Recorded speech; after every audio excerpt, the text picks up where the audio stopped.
Welcome, dear readers, to Cover My Ass, where baffling books are reviewed but not read by yours truly. My name is Kaki. And I'm Kay, and remember, we only judge a book by its cover. And we find ourselves once more amid the towering stacks of our library, where together we have welcomed people into our library. We are so delighted that so many... What's up? What's up? No, I'm just welcoming all the people because we're doing another open day, and I thought it'd be nice to welcome people into our library. Yes, to my to library. Make themselves yes. at home. The library. Yeah, well, I mean, we're both librarians, right? Yes. I mean, you we have don't been have upgraded to librarian rather than junior very recently, I might add. Yeah. And so now that we're just two librarians running our library together, and now we're welcoming. I can't believe that you're doing this to me in front of new people. Like, can we not talk about this later? Don't spring these things on me. It's like, well, I thought it was. Let's talk about this in your mid-year review. Okay, I think that I've made some significant upgrades to the library from the state that I left it in last time. Last time, I do believe I got a little out of control with the forklift. Thank you for that again, by the way. Oh, my pleasure. Did you drop a book there? Yes, I dropped my notes. During your mid-year review, I might have a chat with you about the your 360 review. That's the one. Right. Yeah. But so I got a little out of control with the forklift, piling stacks upon stacks upon stacks, and as you can see, hopefully, that's a little bit more under control now. Like the stacks aren't so crazy. I did hear a few midnight crashes, followed by a lot of forklift sounds. Oh, yeah, no, that sounds about right. Okay. The forklift did get away from me from time to time, and okay, you were in control of the forklift. You were in the forklift. You didn't try to let it run on its own or anything. Go for a cup of coffee and keep it running. No. Good. I haven't done that since the incident. No, it's been completely responsible. And as you can see, the books are fine. So I don't know why we have to start this live show with this bad energy. I just thought we'd invite some people into our home into well, I say our home. Yeah. Strictly speaking, it's more my home, right? Because I've been the one who's been stuck in here for you live here a year and yes. As a guest, I think is the euphemism we've chosen. We decided we would go with guest, and let's keep using that until we find a better term for it. But, hey, Kay, I'm so sorry for this outburst. By the way, this is not me. There's certain degrees of stress when you try to organize a nice open house for people to come in. No, I understand that, and you put a lot of effort into this, and I appreciate that very much. I'm so sorry. To bring more people into the library and get them more in touch with the things that we do here, like read books. Yes, or even review read them. Books. Well, review books. Yes, let's go with that. Speaking of which, time for my technology. What do we have in store for our readers this week? I'm pushing the button now. You are pushing the button. And the button has been pushed. What do we have in store for our readers this week? This week's book is called Silver Crown by... I can't read that. You're very well prepared. Did you leave it somewhere on the stacks of the magical library? It is somewhere around. I'll go check the index real quick to see where this fantastic book. It's one of the werewolf books. Yes, Wizards of the Coast produced William Bridges. William Bridges. Billy Bridges, also known. Oh, good old Billy. The book is called Silver Crown, and it is definitely got a bunch of werewolves on the front. So it is a new Age novel. Yeah. And it's not what most people would think, because this is way past the apocalypse when this takes place. Because I know a little bit about this, it's a role-playing game, isn't it? From White Wolf Publications originally.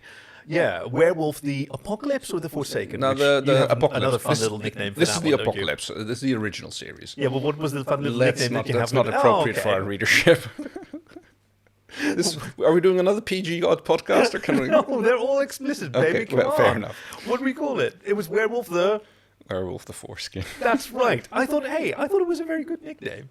I thought it was a lot of fun. But yes, this is like Apocalypse: The Next Generation, because it's a series of novels or a series of role playing books about the underworld or the dark side of spirituality and the conflict between the material and the spiritual. And you had vampires, and this was about the werewolves. Mm-hmm. And I had no idea that the series went on so long. Well, this is one of the rare books that was written in the very far post-apocalyptic future, where the world has changed significantly. Yes. There are no more humans. No. And the population of the world consists entirely of humanoid wolves, basically. So Yeah. as you can see here on the front cover, We have a bunch of them on the front cover. well, yeah, a bunch of the white-furred werewolves, which I believe are the ones that are from Europe. Yeah, so if you looked out at your podcasting device, you should be seeing the cover of today's book. And if not, you can check covermyasscast.com, where it's episode 74, or the 74, show notes yes. for an image and a link, or you can visit us on Twitter at covermyasscast.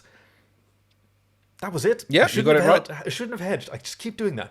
And you can see the cover of Silver Crown by William Bridges. Now, I was captivated by this world of wolves who, after the calamity of the apocalypse, have reformed a really like an awesome society of honesty and honor and personal and communal responsibility, like centered around these relatively small communities that still work together in a Most of in them an organized living out fashion. in nature, since like It's the amazing. remnants of the human society have pretty much crumbled down to Yeah. very little, really. But there's no great tragedy of missing the trappings of human civilization. Oh and no, the- they're and all the quite technology. happy. They're very happy with their wolfness, and they still do have their monthly moon howls and other thing. Moots, I Well, believe they yeah. call them in the original series. And I was sort of transported and delighted, and it seems like a world where I wanted to live in. And I was kind of hoping that just nothing would happen, and there would just be a little pastoral novel Well, yes, but those are. about wonderful wolf. I mean, you people. can't have a good book without a bit of conflict, especially if it's called a rage novel. Interesting plot twist. Well, it's plot. Its plot, which we are introduced to almost right at the beginning, is one of the wolves is turning into a bit of a problem because the full moon is coming up. Oh yeah. And he has to make excuses to do his little private thing.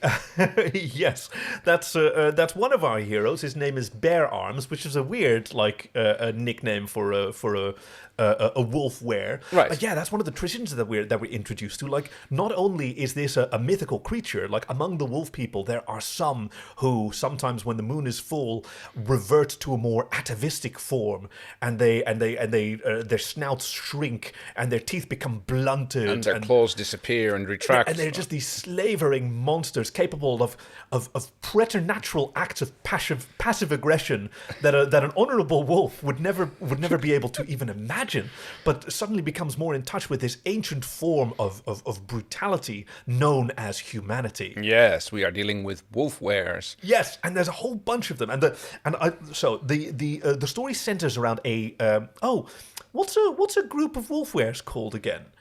Oh, Do you remember how it had that fun name? It had that fun name that really spoke to it wasn't a pack. The pack is what the original Pack ones is were wolves. called. I'm just Yeah. trying to think what happened in that book, because it didn't Yeah. have a note of it. And what would it have been called if it was a group of wolf people who turn into humans? Would it be Mob? a mob of humans? A mob of humans. Okay, yeah. and the mob of humans that's the hero of this story is known as the Fifth, Yes. which I thought was a very cool name for because they have their own sort of mythology that's so different from the esoteric. Well, they have to hide their humanness and their Yeah. deceit, but their deceitful ways, as they would be called by the wolves. Which they're honestly quite good at, really. I mean, it They is are kind of their I mean, thing. it's their thing. They know how to do this. They hide among the ruined parts of the human cities, which are still accessible, the ones that are not off limits even to them. And they're a bit of a bogeyman among wolf person society, right? They're like, be careful on the full moon, otherwise the wolf wares might get you, and they might Yeah. they might corrupt you with their human ways and Yes. like lead you astray from the path of lunacy. yeah, and instead take you on a guilt trip. Oof, those are the worst. So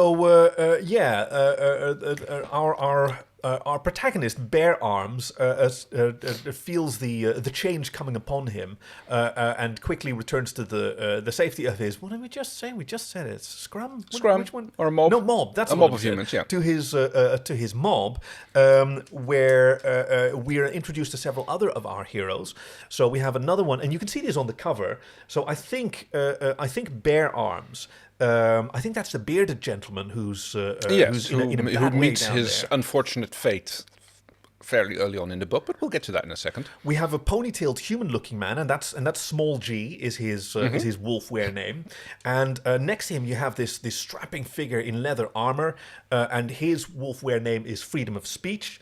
And then we have Bill, good old Bill of Rights, and the far less popular Search and Seizure. The last one is a bit like unreasonable sometimes. Yes, exactly. That's like the kind of thing that you can't abide by. They used to have another member called Cruel and Unusual, but she wasn't. She just wasn't a good fit for the fifth. No, they are a part of a tribe of wolfwares called the Children of Gaiman. That's right. I liked how this society of wolfwares is so vast that they have all of these cool nicknames. And each of those has different like properties and values. Like, what was the unique value system of the Children of Gaiman? Gaiman, yes, they're very much into maintaining the written traditions of the wolfwares. That's right. Based on the ancient text of Gaiman himself. Yes, Saint Gaiman. Mostly lost. There occasionally a copy will be found in the remnants of the human society, especially in these legendary places called bookstores, which. Yeah, what are those? I mean, they seem like the natural enemies of libraries. So yes, well, I mean, not I felt entirely. a deep antagonism. They're a good hunting ground for librarians. Do we get hunted? No, it's the opposite way. We do the hunting there. Oh, yes. Oh yeah, awesome! Get me a fucking spear. I'll deal with this. It's like you have to avoid the Bezos, but Okay, now I got that reference. Yeah, so I found some of these tribes to be hard to keep apart because you have the Children of Gaiman. Mm-hmm. Who are the lore keepers, but the other lore keepers are the public service announcements, mm-hmm. Who are also the bards and like they're I guess they're less about the scripture and much more about the performance and the singing and the announcements and the amplified voices. And they also resembled the children of Greta Thunberg, who were the much more like those are the eco warriors. They are very much the ones who like make sure that like any uprising of wolfwares will be like stomped down. They're the ones who still believe that they exist, and they will hunt them down, and they will kill them basically, because we can't have that remnant of humanity sticking around and befouling our good new world. Yeah, so that's a group among the regular wolf people who stand against our wolf weirs, whose other tribes include health and safety. Now they're mostly the healers, right? And they're very good at that kind of thing. Fanciful names from human mythology or from wolfware mythology. Uh-huh. And these sort of aristocrats, and I think that's where Bear Arms comes from, the head office. Now they're the ancient leaders. Oh well, you can clearly tell that this group is from there because of their white fur and how they're all pure-blooded wolves, showing their like I suppose like what we now call Aryan features, or maybe or maybe looking at like the guy with the beard on the front, I would like maybe call him Norse, but like definitely Germanic. Yeah. And so initially when we were introduced to these wolfwares, I thought the book did a very good job of making them appear like a little bit scary and rough, and like I didn't find them terribly sympathetic. In fact, I could sort of relate to the movement of the children of Greta Thunberg. Yes, that they were a bit of a scourge, something that really should be eliminated and not be a part of this almost idyllic world that which you are so drawn out to love. Yeah. So initially, like when action was taking against the fifth, I was kind of confused about who to back in this story. Well, I mean that's always good in books. I like that when you are like multiple characters are presented in a way that you think, okay, this like these guys have a good point, and then it jumps to another perspective, and then you guys like, oh, these actually guys also have a very very good point, and it's not that there's a very clear. This is the guy you're supposed to be rooting for. Sort of shades of grey. Yes, or just like everybody has their own motives, and like people generally want the good thing, or at least what they believe to be the good thing, and they might they might be tainted by their own beliefs and their own history, but you still want to have a good. You can understand the motivation of the characters in why they do the things they do. Yeah, although to be fair, like the action that the children of Greta Thunberg took when they found this mob of wolfwares was, I mean, a little less than honourable. What you'd expect from wolves, like kidnapping, well, and not just kidnapping one of them, but kidnapping one of their beloveds. Oh, yes. Well, this is where it turns out that things are a little bit different than we thought we were made to believe at first. Oh, yeah. The children of Greta Thunberg seem to Yes. have been corrupted, I think I should say. Yes. There's another secret cabal. Yes, one of the children of Greta Thunberg shows up at the Children of Gaiman's hall. The headquarters of the Fifth. The headquarters of the Fifth, yes. Yeah, yeah. And she walks up to one of them, and she looks at him straight in the eye, and she asks for the manager. And you can see a little shudder running through this wolf's Oh, head. yeah. And he's like completely under the spell of this like right that he's completely unable to resist. And he's like, Yeah. he freezes and he goes like, He's utterly mesmerized, and he can't help but stand aside and call for bear arms and like, Yeah. bear arms, can you come over here? And this wolf that like turns out to be one of the legendary Karens, who is Yes. One of the leaders of a secret tribe of wolves known as the Sovereign Citizens. yes, actually they're not called like the wolf wares are called a mob. Of pardon wolves. me. Yeah, Yeah. for the Karens it's called a privilege of Karens. Privilege of Karens, that's right. Yes, So, yes. part of the soft Civ tribe. Yes. Yeah. Good Lord. Now, this is a point where we learn a bit more about the wolf wares, or the hommes-garous, as they're known in French. Oh yes. Yeah, Oh, right. Oh yeah.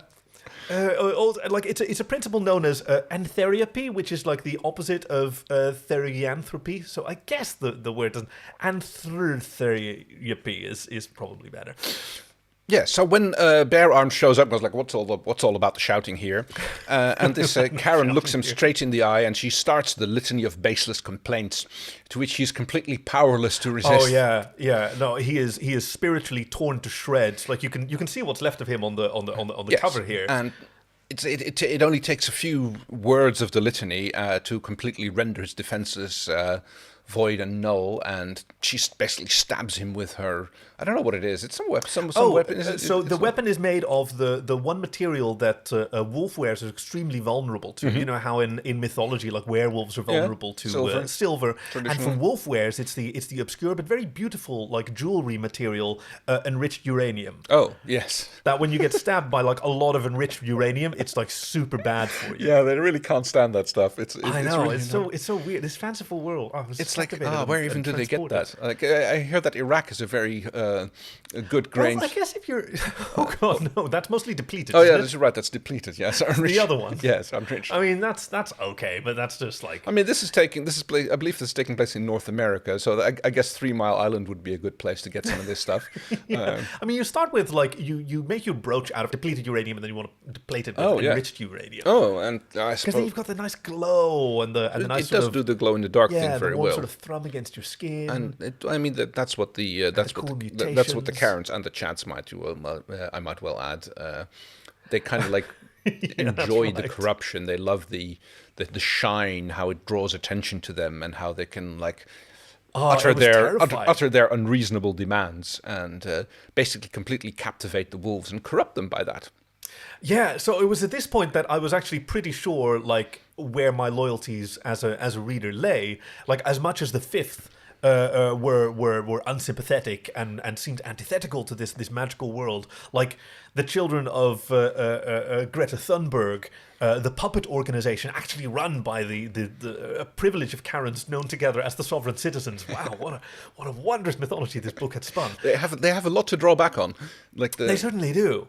So these were also the people, the sovereign citizens, responsible for a series of ecological disasters that had befallen the world of the wolves, which the children of Greta Thunberg blamed the wolf wares for, but which were actually the fault of the sovereign citizens. So stuff like who are also wolf wares. yes, of course, but corrupted by the litany of Karens, the privilege of Karens, that's the one. The litany of baseless complaints, yes. That's the one. One of the ecological disasters that the world is facing at this point is the ozone surplus and the climate stagnation that follows from that, where winter is barely distinguishable from summer, resulting in massive loss of crops, migrations going all wrong. I mean, that really depends on what part of the globe you're in, but it's not like we're on the Star Wars planet where we have like one But that's one what climate per planet. Yeah, the monoclimactic planet. Monoclimate. Ooh. We already have an episode title. Kaki, keep it under control. No, but this stagnation. Like it's also resulting in alkaline rain, which is and ultimately like. Yeah, so this is all like eroding the planet, eroding all of its usual changes. So the temperature is constant, the weather is constant. It's being dissolved down to just basically a flat Earth. Yeah. Okay, the Earth is going to be flattened in this book. I'm so terrified at this point. Yes, this is like the thing that the privilege of Karens is trying to work towards. Yeah, so the action moves over to the sovereign citizens who are cackling with snotty glee now that they have accomplished their great coup over the fifth. They have slain bear arms. Yeah, and rest in peace. It's more likely. And in the doing so, they have kidnapped a young regular wolf by the name of Shedzalot. I think it's pronounced Shedzalot, but yeah, they had such fun names, those regular wolves. Like some of them were sort of whimsical like this, and some were like Night Fang and Bramble Pelt and Shadow Spire. I was almost expecting there to be a Moon, but and Ebony Thrum and Moon. No. If only. I was so disappointed that there wasn't a Moon in this book. But I liked Shedzalot. He was good.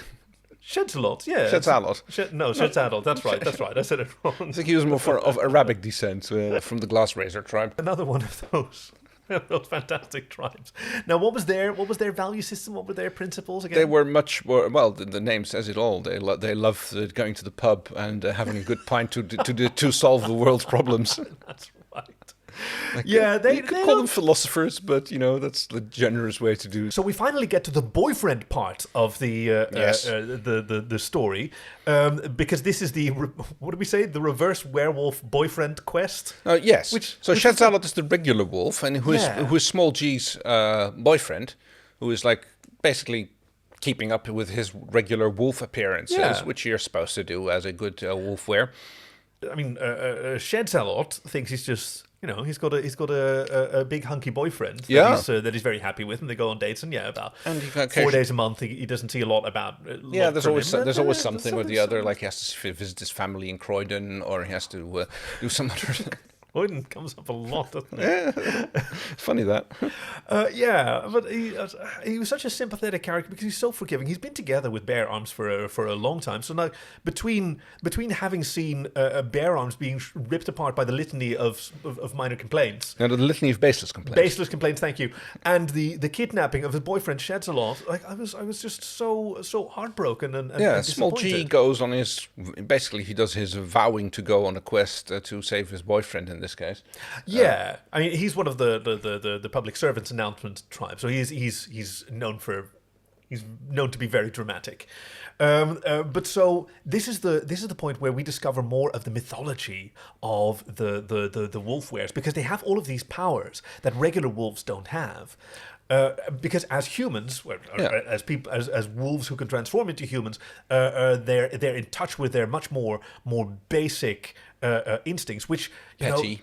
They're very petty, and they always teeter on the brink of joining the privilege and becoming a sovereign citizen themselves. It's a constant like walking the knife edge between. That's the thing. It's the curse of knowing the truth, which makes you vulnerable to the pull of the dark side. I suppose, certainly in this case.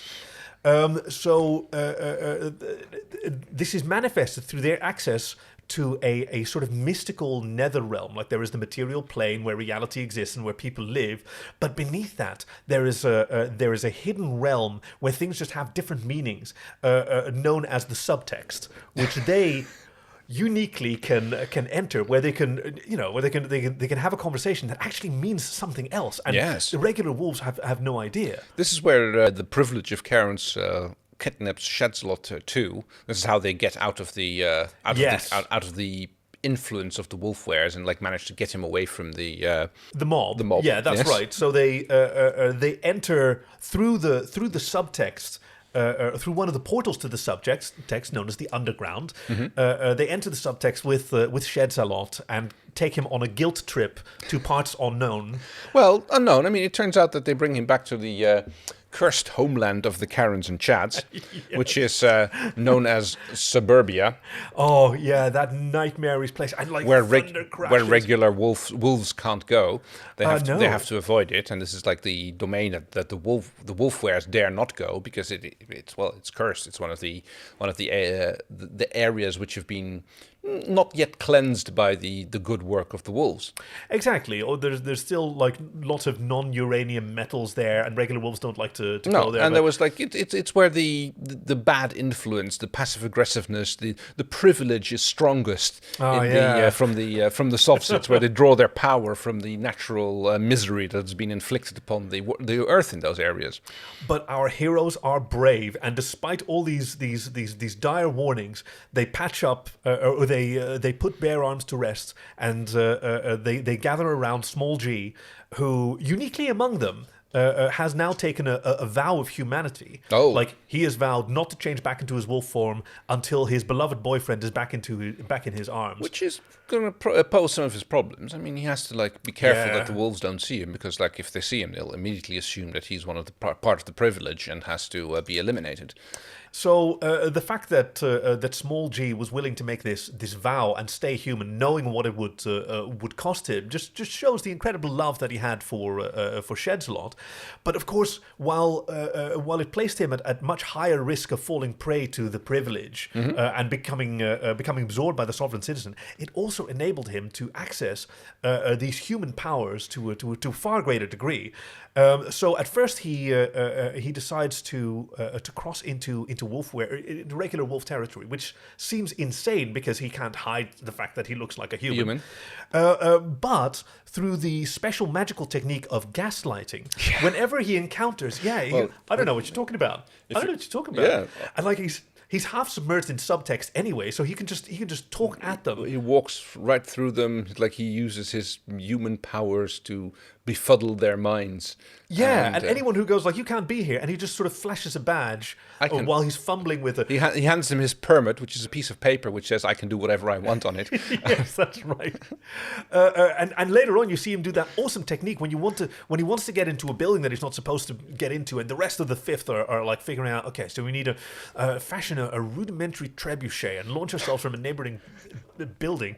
And you see Small G, like he unbuttons his sleeves and he rolls them up a bit, and then he has a headset on, and he starts to walk into the building while trying to juggle like a file folder and a flipboard and his badge and like a tray of coffees. And he's wearing a high-vis vest. And he goes, excuse me, I need to go, excuse me. And the befuddled guards, They just like walk. they have no idea. Gaslighting is such a powerful technique. Yeah. And this allows him to travel to Suburbia in the chasing down the privilege that kidnapped his boyfriend, and he manages to track them down to their lair, which is in an abandoned Costco building.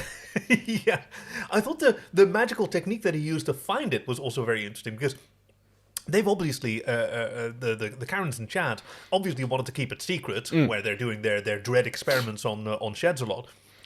But he used another magical technique known as the Streisand effect, where the very act of trying to conceal it so badly made it so obvious exactly where it was. It was the trail of discount folders which were like strewn across the streets, which you just basically had to follow down to the.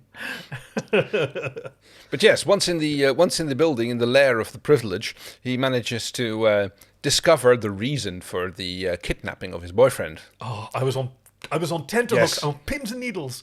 What we learn is that they're trying to perform the rite of vax ante. Yes, that's right. Which are going to be used to summon the first Karen. Oh, the source, the dread queen from which they all stem. Yeah, the first one to go over and like proclaim the story of flat Earth. The one who invented the litany of baseless complaints. Yeah, who cut her hair like that. And who like held her, the first woman who held her purse, the straps of her purse in the crook of her arm, while also slurping on a never quite finished like boba tea. And asking for the manager. While she had her hair cut just like that.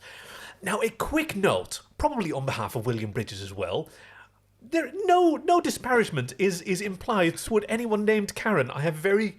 No, I'm not going to say I have... Some of my best friends are named Karen, because that's a terrible thing to say. Nor is anything implied about that haircut, because I have actually contemplated that haircut in recent... Well, Kind of shaved sides and the like long bangs and shaved sides.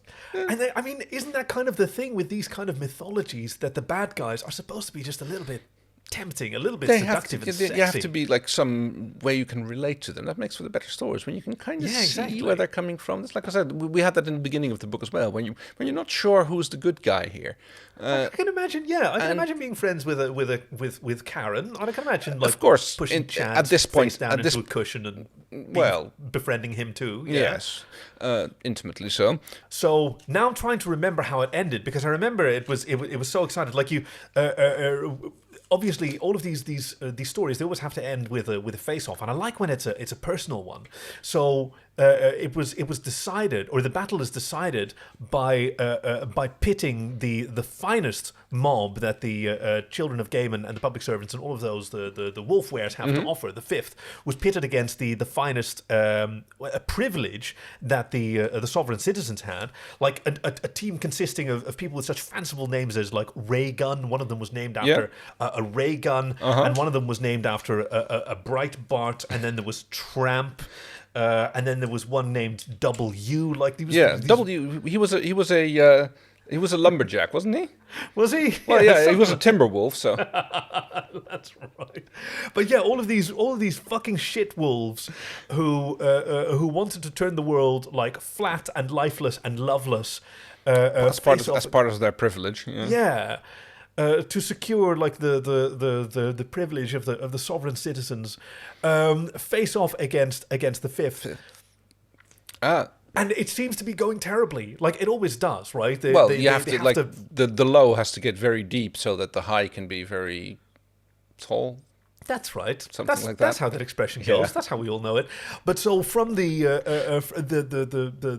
underground opens once more, and from the subtext emerges, fresh from his guilt trip, a newly recovered bear arms. Oh yes, I thought he was a goner for sure, but no, he was brought back. He was hanging in there. He was. He's got around his neck. He's got a pendant made of the shard of uranium that was still stuck in his chest. Which is so amazing, because normally that's a thing that like it inhibits their powers. Exactly. But somehow, after being read the litany of baseless complaints, he managed to pull through and like make this weakness into a strength and bend it around and draw power from it and like pervert the soft-sits. And almost as if Bear Arms was a member of the public service announcement tribe, he rallies his mob. They are inspired and given fresh strength by the sight of their leader with his miraculous new power. They make swift work of the sovereign citizens and send them packing. Now, of course, the job is never done. And the privilege gets decimated, and not in the traditional sense where you kill 1 in 10, but more like that's the usual one. Well, that's the traditional one, but like decimated these days seems to almost mean the opposite. Whatever, like, yes, exactly. More like 9 out of 10 than 1 out of 10. But yeah, they send them packing. There's a few that escape, and like often like obviously trying to like flatten the earth another day. Yeah, a little bit of the like, I will get you next time, Penny. Oh, yes, Penny. I don't think was it Dr. Claw from Gadget really threatened the underaged girl with death quite so much. I think it was most next time, Gadget. Yes, next time. It was a bit of a. Or maybe Brain. Yeah, no, he was a bumble brain. I mean, he was a bit. He was okay. I guess. I don't know if he ever ever solved anything, or whether it was just Penny and Brain. It was probably just him doing his like Gadget things and like bumbling in and like finishing it off in the end. But he was always very keen to take the credit, much like now Bear Arms. So I thought that Bear Arms did come in and save the day when the night was darkest and the fight was down. But the actual fighting was won by the rest of the Fifth. He stood there mostly as an inspiration. Now, to be especially freedom of speech did a lot of good work there. Oh, yeah. Search and Seizure also finally got to be cruel and unusual. And, of course, the guilt trip powers were, like, immense. And you'd think that you can't use the guilt trip against a privilege of Karens, but no, apparently, if you're good enough... Also, if you gaslight them enough, you totally can. And so our heroes return... victorious. Small G is reunited with Shedsalot. Yeah. And shows him his true face, like And his yeah, ponytail. he is and brought into the small circle of wolves which are trusted to know the secret of the wolf wares. Yeah, It's basically the familiars, I suppose, are they called? No, that's not the right word for them. It's like it's the. what was the word? It's the. What did William Bridges write? family? The family, I suppose, is the best way to Fam. put it. That's the one. The fam, yes. Fam. The fam. Oh, Yeah. very fam. He's a cuz to the wolf wares. Yes, and he's now aware of their existence, and he's He's sworn aware to- of the wolf wares. Yes, that's right. No, he's not aware. He's not aware. Oh no. But I was thinking about. There was another book where they were aware of the wolf wares, but that's not Yes. this one. I don't know where that was, but Where is the book where they were? it's in one of the stacks over here. Yeah. So, like the battle has been won. The villains are sent off to lick their wounds. The lovers are reunited, and the team is back under the hero. But it did end on a bit of a scary note, just as it started, because the battle was won because of the inspiration from Bear Arms returning, and as a member of the head office tribe, like they are the aristocrats, they are the leaders, Yeah. that is their job. But he does seem awfully keen to take not just credit for it, but also like reap the majority of the rewards. And well, you could say that, like, and that's what I think is going on here, is that the shard of corruption, as it is Yeah, it was embodied deeper by the than sheep, just the. and Yeah. he's still wearing it. And this, I think that's what we might see something about in the future from this author. There, I'm very curious. where 'Cause Bear Arms is going to have to be dealt with. Like because the last thing that we he's see, not always right, after all. exactly. That's right. Especially when he's corrupted by the No, that's right. That's right. by the enriched uranium. So yeah, hopefully we won't have to look forward to a well-organized militia led by Bear Arms. But we do, like, the last thing we see of him is him putting on a polo shirt and like popping the collar and putting his sunglasses on. Oh, and, God, yes. popping a Oh, baseball cap on yeah. backwards. So And like hear him mumble the first words and like, something I would like to speak to. Oh. Yeah. The last thing. No, that's right. That was the last scene where he takes one of the younger members, probably little old Bill of Rights, under his wing and asks him, "Do you know who I am?" Oh God, yes. It's like this little chilling motion that, like, oh. So I thought it was, hey, all in all, I Fantastic. thought it was a fantastic book. Yes. So how are we going to rate this book? Because what's what we've done Werewolf. Enriched uranium, 238. Damn!